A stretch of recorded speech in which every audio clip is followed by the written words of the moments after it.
Alors, comment réparait-on une cassette VHS? Alors, bizarrement, dans mes souvenirs, je n'ai pas le souvenir d'avoir vu quelqu'un que je connaissais en SAV quand je travaillais à Connexion, dans l'audiovisuel, à savoir pour le métoscope, qui réparait aussi les cassettes de particuliers.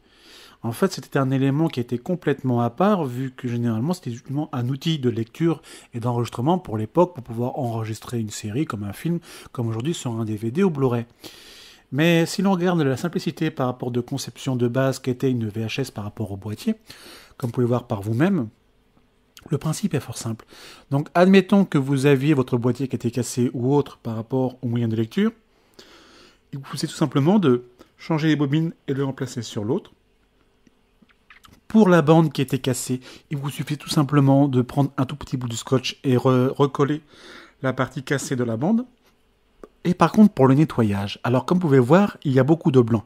Chose nocive par rapport à la qualité visuelle, vu que vous avez vu dans la vidéo précédente par rapport à celle du magnétoscope, que ça influence par rapport bien sûr aux traits qui apparaissaient par rapport au truc de couleur.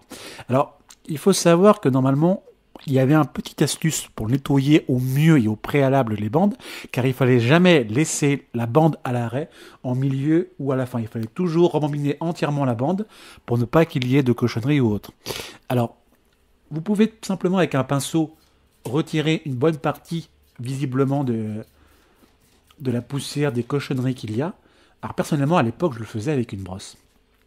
Et ce que je faisais aussi avec un vieux magnétoscope des fois qui marchait plus, que je gardais et je conservais, je prenais mes vieilles cassettes de côté, je les faisais accélérer, recélérer, accélérer, retour en arrière, pour que la bande travaille tellement pour retirer une bonne partie des cochonneries. Bien sûr, comme vous pouvez le constater, il y a beaucoup d'encoches qui sont plastifiées sous la bande, auxquelles on ne peut pas faire.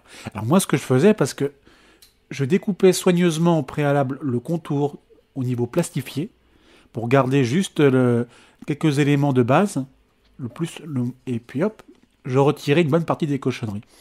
Alors ça a marché de nombreuses fois, bien évidemment, pour après pouvoir faire des copies de sauvegarde, vu qu'il fallait avoir un double magnétoscope ou avoir les magnétoscopes à double lecture et enregistreur qui étaient intégrés dedans.